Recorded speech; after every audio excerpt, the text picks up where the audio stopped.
राष्ट्र सर्वप्रथम, राष्ट्र सर्वप्रथम, राष्ट्र सर्वप्रथम, राष्ट्र सर्वप्रथम। राष्ट्र सर्वप्रथम की बात कार्यक्रम में आप सभी राष्ट्रवासियों का हार्दिक स्वागत है। भारत और ऑस्ट्रेलिया के बीच रक्षा संबंध और गहरे होने जा रहे हैं। रक्षा मंत्री राजनाथ सिंह सिडनी की यात्रा के दौरान 3 महत्वपूर्ण करारों पर हस्ताक्षर करेंगे। भारतीय नौसेना ने सोमवार को विशाखापत्तनम स्थित नौसेना गोदी में आयोजित एक समारोह में अपने दूसरे पनडुब्बी रोधी युद्धपोत एंड्रोथ को नौसेना में शामिल किया। कांग्रेस सांसद मणिकम टैगोर ने भारत के मुख्य न्यायाधीश पर हमले की कोशिश को आरएसएस की नफरत का नतीजा बताया, जिससे संस्थाओं के प्रति सम्मान कमजोर हुआ है। अरविंद केजरीवाल के नेतृत्व वाली आम आदमी पार्टी ने सोमवार को 243 सदस्यीय बिहार विधानसभा के आगामी चुनाव के लिए अपने 11 उम्मीदवारों की पहली सूची जारी की। सुरक्षा तैयारियों के एक बड़े कदम के तहत बिहार में आगामी विधानसभा चुनाव से पहले 5000 से अधिक कर्मियों वाली केंद्रीय सशस्त्र पुलिस बलों की 500 से अधिक कंपनियों को पूरे बिहार में तैनात करने के लिए चिन्हित किया गया। भारत और ब्रिटेन के बीच आरंभ हुआ द्विपक्षीय नौसैनिक युद्धाभ्यास कॉनकन 2025 केवल समुद्री प्रदर्शन नहीं बल्कि बदलते भू राजनीतिक समीकरणों के बीच एक सामरिक संदेश भी है। दिल्ली के स्वास्थ्य मंत्री पंकज कुमार सिंह ने मुफ्त एम्बुलेंस सेवा को हरी झंडी दिखाते हुए कहा कि सरकार और निजी के सहयोग से दिल्ली एनसीआर में ऐसी पहल समाज के प्रति जिम्मेदारी को दर्शाती है। देश के सूक्ष्म, लघु और मध्यम उद्योगों को नई दिशा देने, उन्हें वैश्विक प्रतिस्पर्धा के लिए तैयार करने और वोकल फॉर लोकल के विजन को आगे बढ़ाने के उद्देश्य से उद्योग नीति नियंता और डिजिटल जगत के दिग्गज 9 अक्टूबर को एक मंच पर होंगे। केंद्रीय प्रदूषण नियंत्रण बोर्ड की ताजा रिपोर्ट ने दिल्ली एनसीआर और मुंबई में ग्राउंड लेवल ओजोन प्रदूषण के खतरनाक स्तर को उजागर किया। दिल्ली एनसीआर में मौसम विभाग ने बारिश का अलर्ट जारी किया। बीती रात से दिल्ली से लेकर नोएडा और गाजियाबाद के कई इलाकों में रुक रुक कर बारिश हो रही है। उत्तर प्रदेश के मुख्यमंत्री योगी आदित्यनाथ 2 दिवसीय दौरे पर वाराणसी पहुंचे। पहले दिन उन्होंने शिवपुर स्थित अन्नपूर्णा ऋषिकुल ब्रह्मचार्याश्रम संस्कृत महाविद्यालय में आयोजित कार्यक्रम में हिस्सा लिया। काशी अन्नपूर्णा अन्न क्षेत्र ट्रस्ट द्वारा संचालित सिलाई कढ़ाई और कंप्यूटर प्रशिक्षण केंद्र के 14वें सत्र में सीएम योगी ने करीब 250 बालक बालिकाओं को सिलाई मशीन, लैपटॉप और प्रमाण पत्र वितरित किए। इस मौके पर उन्होंने महिला सशक्तिकरण पर जोर देते हुए कहा कि मां अन्नपूर्णा की इस पवित्र धरा पर महिलाओं को आत्मनिर्भर बनाने का कार्य सराहनीय है। मुख्यमंत्री ने मिशन शक्ति कार्यक्रम से इस पहल को जोड़ते हुए नारियों के स्वावलंबन को प्रदेश की शक्ति बताया। आज के इस कार्यक्रम में उपस्थित काशी के हमारे सभी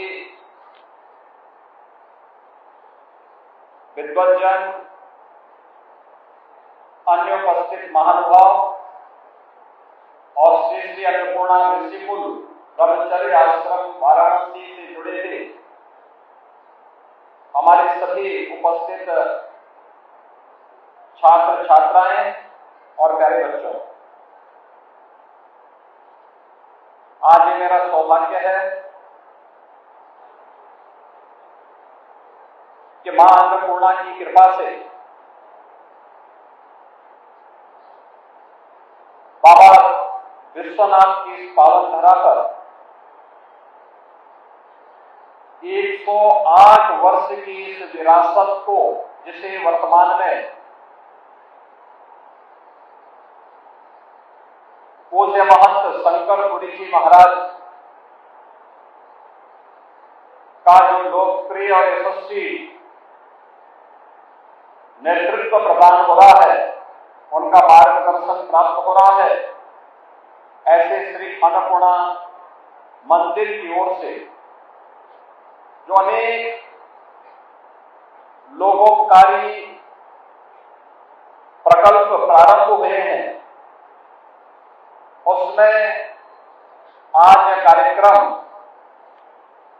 250 से अधिक बेटियों को सिलाई की मशीन और अनेक छात्र छात्राओं को कंप्यूटर आदि का प्रशिक्षण देने के साथ ही कंप्यूटर उपलब्ध करवाया जा रहा है।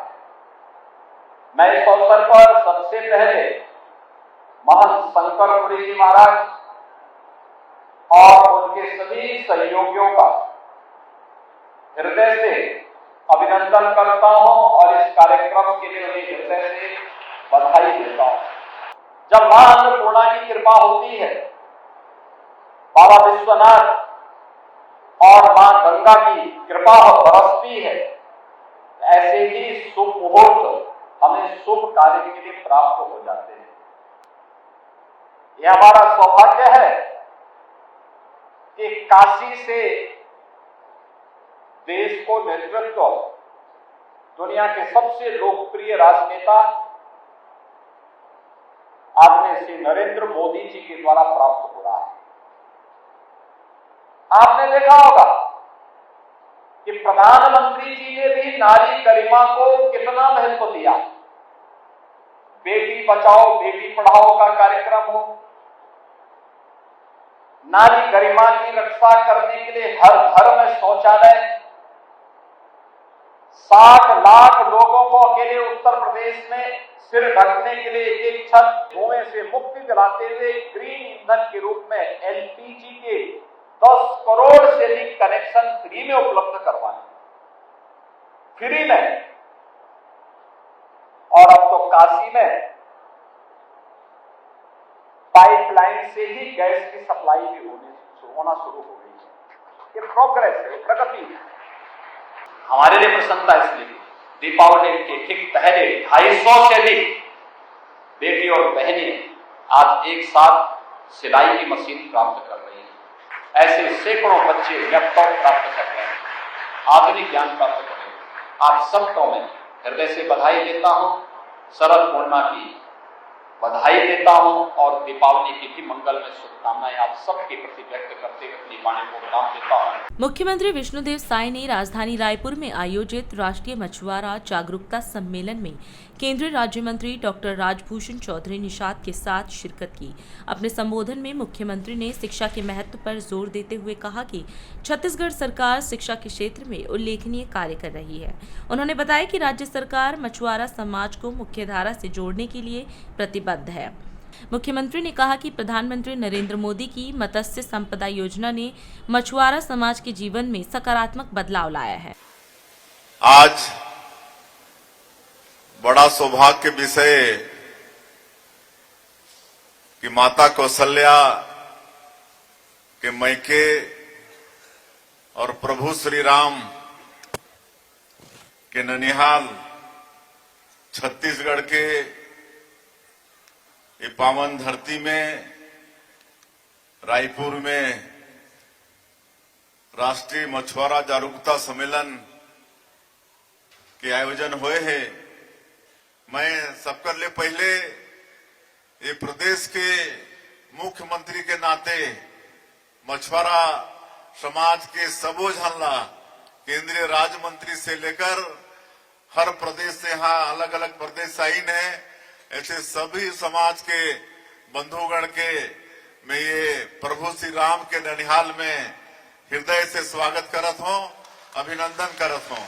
मैं कोई भी समाज में जात हूँ तो हमार जो केंद्रीय राज्य मंत्री कहत रही ने उमन के बात से मैं एकदम सहमत हूँ कि कोई भी समाज ला आगे बढ़ना है तो शिक्षा बहुत जरूरी है।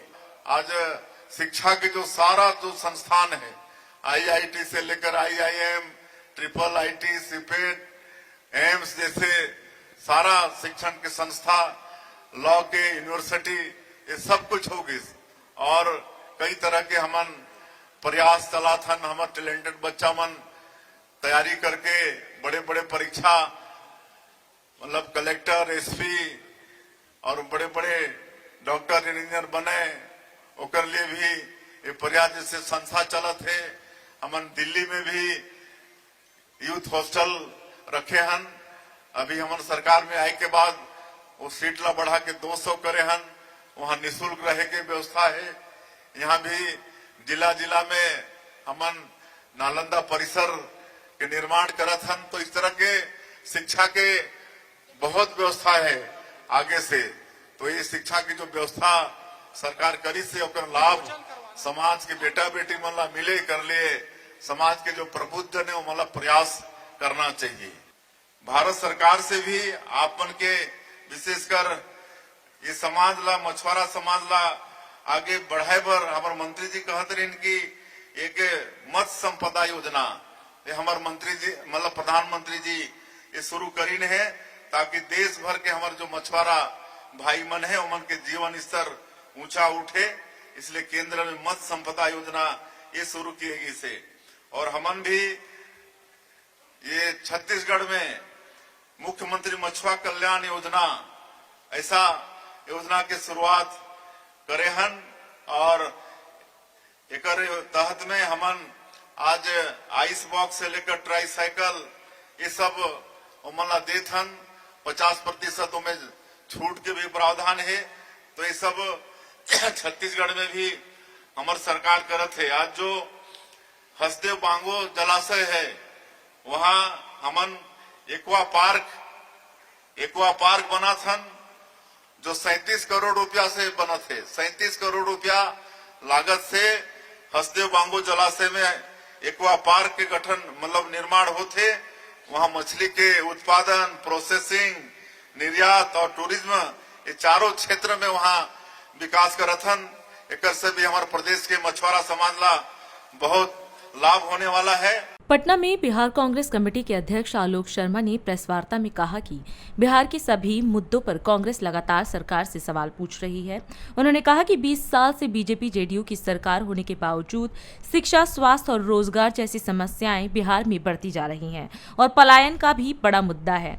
आलोक शर्मा ने बिहार चुनाव का प्रभारी बनाए जाने पर सवाल उठाते हुए कहा कि धर्मेंद्र प्रधान के अधीन आने वाली एनटीए द्वारा आयोजित नीट यूजीसी परीक्षाओं में धांधली हुई थी। उन्होंने कहा कि हजारों स्कूल बंद हैं और पेपर लीक की समस्या लगातार जारी है। साथ ही सवाल यह है कि बिहार की शिक्षा व्यवस्था की यह बदहाली कब सुधरेगी। बिहार के तमाम मुद्दों को लेकर बिहार प्रदेश कांग्रेस कमेटी के अध्यक्ष राजेश राम जी, राजेश राठौड़ जी और अभय दुबे जी तमाम लीडर्स ने एक सीरीज शुरू की कि 20 साल और 20 सवाल, क्योंकि 20 साल से लगभग यहां पर जिस तरह से बीजेपी और जदयू का लंबे समय तक शासन रहा कि किस तरह से चाहे वो यहां की सामाजिक स्थिति हो, चाहे वो यहां की आर्थिक स्थिति हो, चाहे वो शिक्षा का क्षेत्र रहा हो, चाहे स्वास्थ्य का क्षेत्र रहा हो, पूरी तरह से इन्होंने बिहार का बंटाधार किया है। एक कहावत है कि यथा राजा तथा प्रजा। तो जिस तरह के शिक्षाविद केंद्र में बैठे हैं, जिनकी डिग्रियों का नहीं पता इंटायर पॉलिटिकल साइंस से लेकर और कौन कौन सी डिग्रियां लेकर बैठे हैं, ये नालंदा और जिस तरह से मूल स्थान शिक्षा का पुराने समय से रहा बिहार, पाटलिपुत्र, और हमेशा से यहां से एक शिक्षा का उद्बोधन रहा, आज किस हालात में पहुंच गए हैं, एक विषय हम ये लेंगे। और दूसरा, बिहार का युवा किस तरह से पलायन कर रहा है, किस तरह से तमाम समस्याएं हैं, इन दो विषयों पर हम आपसे बात करेंगे। उसके बाद आपके सवालों को हम सादर आमंत्रित करेंगे। साथियों, सबसे पहले तो जो भारतीय जनता पार्टी है उसने देश के शिक्षा मंत्री एचआरडी मिनिस्टर धर्मेंद्र प्रधान को बिहार के चुनाव के लिए यहां पर इंचार्ज लगाया है। कांग्रेस पार्टी तीखे सवालों के साथ उनका स्वागत करना चाहती है। हम सीधा सीधा पूछना चाहते हैं, धर्मेंद्र प्रधान जी, नई शिक्षा नीति से लेकर हर चीज में आपने जिस तरह से अपने मंत्रालय का बंटाधार किया है, आपको किस आधार पर बिहार का चुनाव प्रभारी बनाया है? बिहार तो वैसे ही तमाम पेपर्स के घोटाले, पेपर लीक, उसके लिए पूरी तरह से बदनाम हो चुका है। जो बिहार हमेशा से आईएएस आईपीएस देता था, हर क्षेत्र में पूरे विश्व में शिक्षाविद बिहार से जाते थे, आज जदयू और भाजपा की सरकार ने बिहार की शिक्षा व्यवस्था को किस हालात में पहुंचा दिया है, तो हमारा सीधा पहला सवाल है कि धर्मेंद्र प्रधान जी, नीट का जो एग्जाम हुआ था उसमें तमाम लोग यहां पर पकड़े गए थे, वो लोग कौन थे? नीट के पेपर में जो 3 दिन तक एग्जामिनेशन सेंटर चेंज करने का विंडो खोला था, वो किन के स्कूलों में ज्यादा बच्चे गए? 30 से 40 हजार बच्चों ने अपना एग्जाम सेंटर चेंज किया था। आप मूक दर्शक बनकर देखते रहे, तो आप बताएं कि नीट की परीक्षा रद्द क्यों नहीं करवाई आपने, जब पटना का एक इकोनॉमिक ऑफेंसेस विंग का अधिकारी बहुत अच्छी जांच कर रहा था, तो आपने उस अधिकारी से वो जांच कमजोर करने के लिए क्या आपने कहा था या नीतीश जी ने कहा था? इसी से जुड़ा हुआ एक मुद्दा है कि शिक्षा की बदहाली से जुड़ा हुआ हजारों स्कूल तो बंद हुए ही। राजेश राठौड़ जी ने, अभय जी ने आपको तमाम आंकड़े दिए ही होंगे, लेकिन दुर्भाग्य यह है कि यहां पर पेपर लीक होना एक आम बात हो गई है। और तो और जो सेंट्रल एजेंसीज के पेपर्स हैं, उनके भी तार बिहार में जुड़े हुए अक्सर पाए जाते हैं। इसका क्या कारण है? क्या 20 साल में आप कानून व्यवस्था के साथ साथ आपने जो पेपर का मामला है उसको भी आप बचा नहीं पाए हैं क्या? दूसरों पर आप जंगल राज के आरोप लगाते हैं, आप पेपर जो बच्चों के हैं उनको बचा नहीं पाते हैं। पूरी शिक्षा व्यवस्था का जिस तरह से इन्होंने बेड़ा गर्क किया है, हमारे 2-3 में समअप करता हूं, 2-3 मूल सवाल हैं। पहला सवाल है कि धर्मेंद्र प्रधान, जिनके ऊपर नीट एग्जाम के उनके रहते हुए तमाम आरोप लगे मंत्रालय के ऊपर, उनको बिहार का प्रभारी बनाकर बीजेपी क्या संदेश देना चाहती है? दूसरा सवाल कि आज तक इतने पेपर लीक हुए, उनमें कौन दोषी था, उन पर क्या क्या कार्रवाई हुई? तीसरा सवाल कि तमाम जो टेस्टिंग एजेंसीज हैं, यूपीएससी, एसएससी, इनसे सबसे ज्यादा अगर किसी का नुकसान होता है तो बिहार के युवाओं का होता है। बिहार से पलायन का मूल कारण ही यह है कि यहां पर उनको रोजगार नहीं मिल पाता है। ये हमारे मूल सवाल हैं। भारतीय जनता पार्टी इन सवालों का उत्तर दे। अभी समय है एक ब्रेक का, हम चलते हैं ब्रेक पर। आप कहीं जाए नहीं, छोटा सा ब्रेक। श्रेया फर्निशिंग लेकर आया है आपके लिए होम कलेक्शन, जिसमें आपको मिलता है upholstery fabric, designer curtains, home and office decoratives, carpets and sofa cover कम से कम दाम में कीर्ति नगर में आपके लिए उपलब्ध है। Kamal Buildtech Private Limited, fulfilling promises. With our professional team and experience of delivering projects, in past we guarantee you peace of mind and top quality work in an affordable price. और अधिक खबरों के लिए आप हमारे YouTube channel दैनिक India दर्पण को अभी सब्सक्राइब करें और नोटिफिकेशन के लिए बेल आइकन को प्रेस करना ना भूलें। राष्ट्र सर्वप्रथम की बात कार्यक्रम में ब्रेक के बाद एक बार फिर आप सभी राष्ट्रवासियों का स्वागत। जयपुर के अग्रवाल कॉलेज में श्री मैड क्षत्रिय स्वर्णकार सभा की ओर से महाराजा श्री अजमेर जी जयंती महोत्सव का आयोजन किया गया। इस मौके पर मुख्यमंत्री भजनलाल शर्मा मुख्य अतिथि के रूप में शामिल हुए। कार्यक्रम को संबोधित करते हुए मुख्यमंत्री ने स्वर्णकार समाज के आदि पुरुष महाराजा अजमेर जी के आदर्शों और समाज उत्थान में उनके योगदान को याद किया। उन्होंने समाज के लोगों से एकता, प्रगति और राष्ट्र निर्माण में सक्रिय भागीदारी का आह्वान किया। आज के इस महाराजा अजमेर जयंती के महोत्सव पर मेरे सामने बैठे मेरे पूजा योग बुजुर्गों, नौजवान दोस्तों और इतनी बड़ी संख्या में आई मेरी माता बहनों, सबसे पहले तो मैं आप सभी को नमन करता हूं, आपका वंदन करता हूं, अभिनंदन करता हूं, आप सभी को मैं प्रणाम करता हूं। आज आपने महाराजा अजमेर जी की जयंती पर मुझे बुलाया है और बुलाने के साथ साथ आप सभी भाई बहनों के दर्शन का लाभ मुझे मिला है। निश्चित रूप से मैं धन्य हुआ हूं कि एक साथ इतनी बड़ी संख्या में आप सभी के दर्शन मुझे हुए हैं, इसलिए उसके लिए भी मैं आपको धन्यवाद देता हूं। क्योंकि महाराजा अजमेर जी चंद्रवंशी परंपरा के शासक होने के साथ ही एक उच्च कोटि के कलाकार भी थे। राजकाज के साथ उन्हें आभूषण, कलाकृतियां बनाने का शौक था।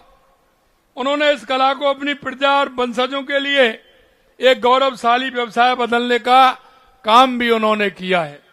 उनका जीवन हमें एक महत्वपूर्ण संदेश देता है कि कर्म ही पूजा है और किसी भी कार्य को निष्ठा लगन के साथ करने वाला व्यक्ति समाज में सर्वोपरि स्थान पाता है। मैं अपने ऐसे पितृपुरुष महाराज अजमेर जी की परंपरा को आगे बढ़ाते हुए आज जो स्वर्णकार समाज देश की कला और संस्कृति और अर्थव्यवस्था को मजबूत करने में पूरे देश के अंदर उसका योगदान है। हमारा ये समाज जनमानस के अंदर जो अर्थव्यवस्था को मजबूत करने का काम करता है। और मैं आपको बताना चाहता हूं कि आप वो लोग हैं जो आमजन आप पर विश्वास करता है। आपका वो विश्वास कायम रहे, इसके लिए हमें आगे बढ़ना है। मैं धन्यवाद देना चाहता हूं अजमेर जी महाराज को कि उन्होंने उस परंपरा को आगे बढ़ाते हुए समाज के अंदर जो काम किया और उन्होंने इस परंपरा को आगे बढ़ाया। ये परंपरा वो है, ये कम नहीं होगी, दिन रात आगे बढ़ती ही जाएगी और बढ़ रही है। उन्होंने इस कला को अपनी पीढ़ी और वंशजों के लिए एक गौरवशाली व्यवसाय में बदलने का काम किया। उनका जीवन हमें एक महत्वपूर्ण संदेश देता है कि कर्म ही पूजा है, किसी कार्य को निष्ठा के साथ किया जाए। और वही मैं कहना चाहता हूं कि सोने को तराश कर उसमें प्राण फूंकने की जो कला आपके पास है वो दुनिया में किसी के पास नहीं है, वो आप ही कर सकते हो। आप अपने हाथों की कारीगरी से बने आभूषण भारतीय संस्कृति की पहचान भी बना रहे हैं। और राजस्थान में तो कला और व्यवसाय हमारी पहचान का एक महत्वपूर्ण हिस्सा है। विशेष रूप से अगर मैं जयपुर की बात करूं तो रत्न आभूषणों के एक वैश्विक केंद्र के रूप में विख्यात है और आप लगातार देख रहे हैं। और ये व्यवसाय ऐसा है कि हमारे देश से धीरे धीरे दुनिया के सभी देशों में जा रहा है। मैं जर्मनी गया तो वहां रत्नों और आभूषणों के काम करने वाले व्यापारी मेरे से मिलने आए। मैं जापान गया तो वहां भी मिलने आए। उनका एक व्यवसाय यहां है तो दूसरा उनका जापान में, जर्मनी में, दुनिया के हर देश में है। और मैं आपसे भी यही कहना चाहता हूं मेरे भाई और बहनों, इस व्यवसाय को और हमें आगे बढ़ाना है। आगे हमें इसलिए बढ़ाना है कि हमारी देश की अर्थव्यवस्था का महत्वपूर्ण अंग है और इस महत्वपूर्ण अंग को आगे बढ़ाने के लिए हमारी सरकार को जो भी करना होगा हम आपको विश्वास दिलाते हैं, हम पूरी तरह से काम करेंगे, आपके साथ मिलकर के काम करेंगे। अगर मैं हमारे खनिजों की बात करूं तो सोना, चांदी, यहां के रत्न, 85 प्रकार के मिनरल इस राजस्थान की धरती से निकलते हैं। मैं आपको इतना ही विश्वास दिलाना चाहता हूं कि आप जिस क्षेत्र में काम करना चाहते हैं आप अपनी एक योजना बनाइए, एक रोड मैप बनाइए। आने वाले युवाओं को हमें इस व्यवसाय से कैसे जोड़ना है, उनको रोजगार परक कैसे बनाना है, आप बनाइए। मेरे से कहा था कि आपको रत्न और आभूषण के लिए जगह सुनिश्चित करनी होगी। आप चिंता मत करिए। आप देख रहे हैं लगातार 2 साल से कानून व्यवस्था को भी हमें संभालने का जिस तरह से काम किया है, निसंकोच होकर के अपने व्यवसाय को आगे बढ़ाइए, काम करिए और देश की अर्थव्यवस्था को मजबूत करने का काम करिए। यही मैं आप सभी से कहना चाहता हूं। आपने मेरे को इस कार्यक्रम में बुलाया, उसके लिए मैं आयोजकों को और आप सभी को बहुत बहुत धन्यवाद देता हूं। बहुत बहुत धन्यवाद। जय हिंद, जय भारत, जय राजस्थान। दिल्ली में आम आदमी पार्टी के विधायक कुलदीप कुमार ने प्रेस वार्ता के दौरान बीजेपी सरकार पर निशाना साधा। उन्होंने कहा कि दिल्ली में बीजेपी की सरकार बने 8 महीने हो चुके हैं, लेकिन अब तक जनता से किए गए वादे पूरे नहीं हुए हैं। कुलदीप कुमार ने 30 सितंबर को हुई उस घटना का भी जिक्र किया जिसमें एक नाले में बहने से ऑटो चालक की मृत्यु हो गई थी। उन्होंने बताया कि आज तक मृतक का शव नहीं मिला है और न ही कोई मंत्री पीड़ित परिवार से मिलने पहुंचा। उन्होंने बीजेपी सरकार से मृत ऑटो चालक के परिवार को 10 लाख रुपए मुआवजा देने की भी मांग की। साथियों, जैसा कि आप सब लोगों को ये बात पता है कि दिल्ली में 4 इंजन की भारतीय जनता पार्टी की सरकार को दिल्ली में बने हुए लगभग 7 से 8 महीने हो चुके हैं। लेकिन साथियों, 7 से 8 महीने की सरकार जिस वादे के साथ दिल्ली वालों से छल करके, दिल्ली वालों से झूठ बोल के, जो झूठे वादे करके ये सरकार दिल्ली में बनी थी, ये 4 इंजन की भारतीय जनता पार्टी की सरकार एक भी अपने वादे को आज 7 महीने बाद भी पूरा नहीं कर पाई है। और हम बार बार ये बात कह रहे हैं, दिल्ली वाले बार बार ये बात कह रहे हैं कि इस 4 इंजन की सरकार के दिल्ली में 4 के 4 इंजन फेल हो चुके हैं। ये सरकार पूरी तरह केवल फोटोशूट, रील बनाने पर ही आधारित है। सरकार के पास दिल्ली के विकास का, दिल्ली को आगे ले जाने का कोई एजेंडा इस सरकार के पास नहीं है। जितने वादे इन्होंने दिल्ली वालों से किए, आज साथियों मेरे साथ यहां हमारे ऑटो विंग के साथी बैठे हुए हैं। आप सबको पता है कि एक दुर्घटना दिल्ली के अंदर 30 सितंबर को हुई थी। एक ऐसा दृश्य दिल्ली के लोगों ने देखा कि भारी बरसात दिल्ली के अंदर जब बारिश हुई, और ज्यादा वैसी बारिश नहीं थी, थोड़ी सी बारिश के अंदर ही महरौली के अंदर एक नाले में पानी के तेज बहाव ने, जब उसका पानी आया तो पानी के तेज बहाव से नाले में बह के एक आदमी की मृत्यु हो गई, एक व्यक्ति की मृत्यु हो गई। पहली बार सुना होगा आप सब लोगों ने कि नाले के अंदर बहने से, दिल्ली में जरा सी बारिश से कोई व्यक्ति बह गया और उसकी मृत्यु हो गई। और दुख की बात क्या है साथियों? दुख की बात यह है कि जिस व्यक्ति की मृत्यु हुई, आज तक सरकार का पूरा महकमा मिलके, ये दिल्ली की सरकार 30 सितंबर से आज तक उसकी डेड बॉडी को नहीं ढूंढ पाई, उस मृतक के शव को परिवार को नहीं लौटा पाई। उसको बचाना तो छोड़ दो, उस मृत व्यक्ति के शव को भी वो सरकार नहीं दे पाई अभी तक। और दूसरी बात, उसके साथ साथ अभी तक सरकार का कोई भी जनप्रतिनिधि, दिल्ली के मुख्यमंत्री, दिल्ली के मंत्री, कोई विधायक उस परिवार के यहां नहीं गया। भारतीय जनता पार्टी का ऑटो चलाता था, वो अपने बच्चों का डेली कमाता था, डेली खाता था, अपने बच्चों का पेट पालने का काम करता था। वो दिल्ली का गरीब ऑटो वाला जिसको झूठे झांसे देके इन लोगों ने फंसाने का काम किया था, उन्होंने भाजपा के समर्थन में खड़े होने का काम किया। ये मेरे पास भारतीय जनता पार्टी का मैनिफेस्टो है। और क्या मैनिफेस्टो है? भाजपा का संकल्प, विकसित दिल्ली संकल्प पत्र 2025। ये क्या इनके संकल्प पत्र? देखो, दिल्ली में बीजेपी आएगी, ऑटो वालों के लिए 7 सौगात लाएगी। इसमें एक सौगात और भी है। इसमें ये सौगात भी है कि सभी ऑटो चालकों को प्रधानमंत्री योजना के तहत 17 सितंबर 2025 से जीवन बीमा कवर दिया जाएगा।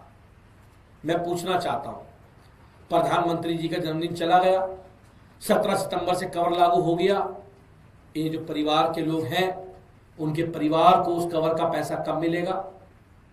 वो 10 लाख रुपए कब मिलेंगे? अरे आप कम से कम उस व्यक्ति को कवर देने का काम तो करो जो आपने वादे किए। और उसके बाद, उसके अलावा, ये तो एक बात कर रहा हूं मैं, और भी बहुत सारे वादे हैं।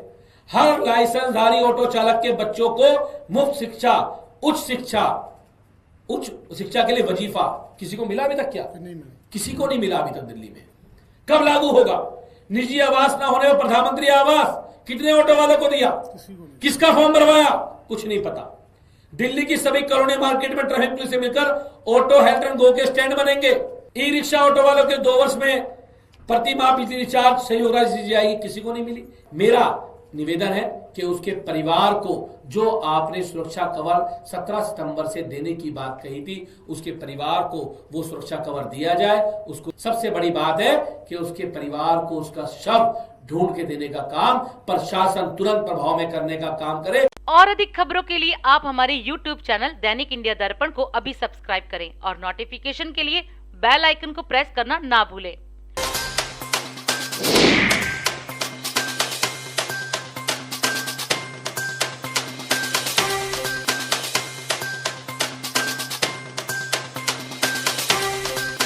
आज हम इस कार्यक्रम में आपसे विदा लेते हैं। आप अन्य खबरों के लिए बने रहे। राष्ट्र सर्वप्रथम, वंदे मातरम, जाग उठा है भारत। राष्ट्र सर्वप्रथम, राष्ट्र